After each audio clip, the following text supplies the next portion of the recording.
Let's dive right into this explainer.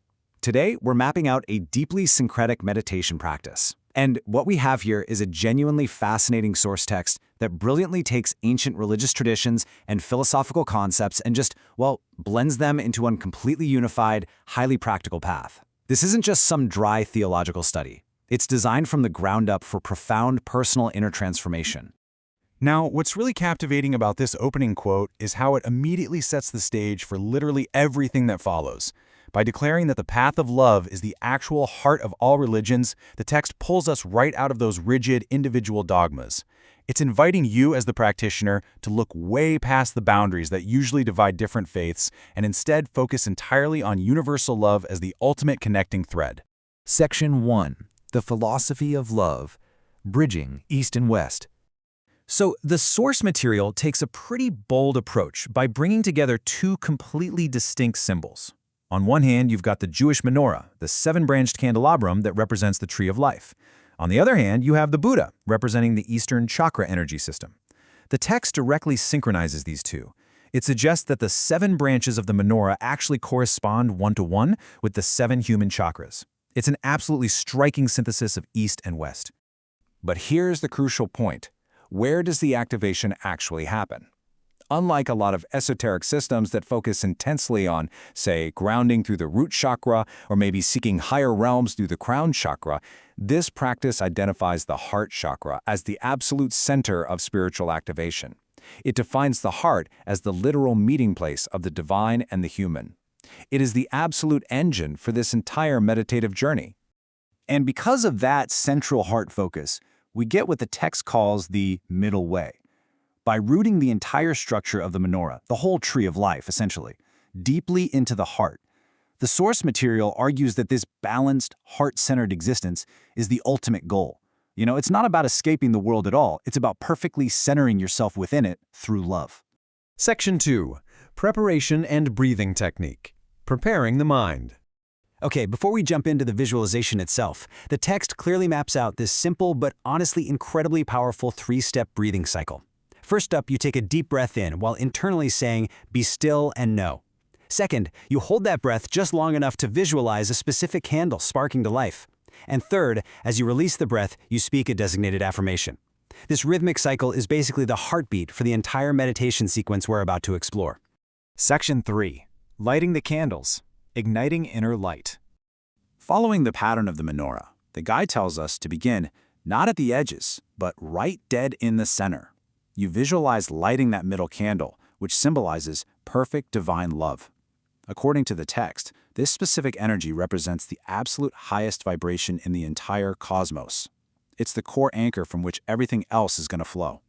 As you light this central candle in your mind's eye, you exhale and speak this exact affirmation: "I am the perfect divine love."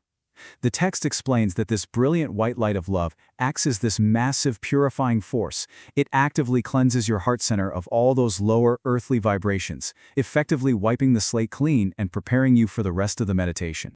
Section 4. The 6 Gifts. The Spectrum of Love. So think of that central love as a pure white light, and the remaining candles are kind of like a prism, splitting that light into a beautiful multicolored spectrum. The very first candle lit from this central fire of love is wisdom, and the source material is quick to note that this isn't some abstract philosophical wisdom. It's highly practical. It's literally meant to guide your daily thoughts, your everyday work, and especially your interactions with everyone you meet.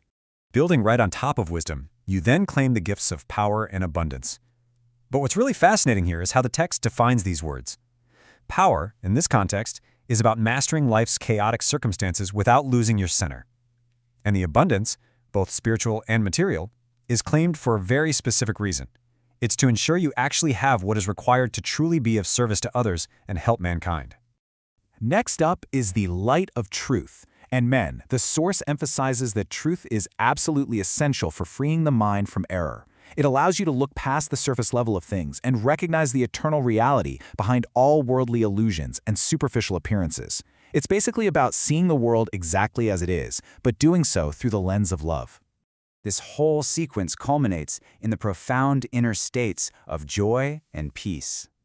The text uses this really lovely metaphor here, describing a joy that bursts forth like a bird's song. And even more importantly, it specifically notes that this deep peace is designed to lift the heavy stones of depression, daily anxiety, and all that modern restlessness right off your chest. This brilliantly summarizes the core thesis of the entire practice. It's like, just as white light contains every single color of the rainbow within it, the single unified energy of love holds all 6 of these divine virtues. You don't have to go out and seek wisdom or peace separately. By cultivating perfect love at your center, you are naturally cultivating the entire spectrum. It's the whole shebang. And when all those candles are finally visualized as lit, you reach this state of total, radiant illumination. This represents the absolute peak of the active meditation, where you affirm your profound, unbreakable unity with the Divine Spirit. The entire tree of life within you is now fully glowing. Section 5. Integration and Conclusion. Grounding the energy. Now, the active visualization wraps up with a really grounding physical act. You're instructed to lie down completely flat, in a supine position. This allows the newly activated glowing chakras to physically align along your spine. And in this amazing syncretic twist, while you're lying there, you are instructed to silently recite the Lord's Prayer, which seamlessly brings a core Christian element right into this Eastern and Jewish framework. This text is super specific about the practical, long-term application here, too. It stresses that doing this just once isn't the point. It promises that maintaining this as a consistent daily routine, ideally morning and evening at the exact same time, will exponentially build your concentration and forge this unshakable inner peace and confidence over time. Consistency is key. And the session officially closes with this incredibly powerful, liberating declaration. You state, "I am light. I am one with all life that is." It's this fantastic final affirmation of ultimate unity, which ensures you carry that expansive, connected feeling directly into whatever you happen to be doing next in your day. So let me leave you with this final thought to chew on. In a world full of noise and division, this text offers a real roadmap to unity, and it starts from within. Think about how this structured, syncretic approach to love might apply to your own daily search for clarity. I mean, what might happen if you took just a few minutes today to breathe, focus on your center, and just be completely still? It's definitely a concept worth exploring. Thanks for joining me on this deep dive.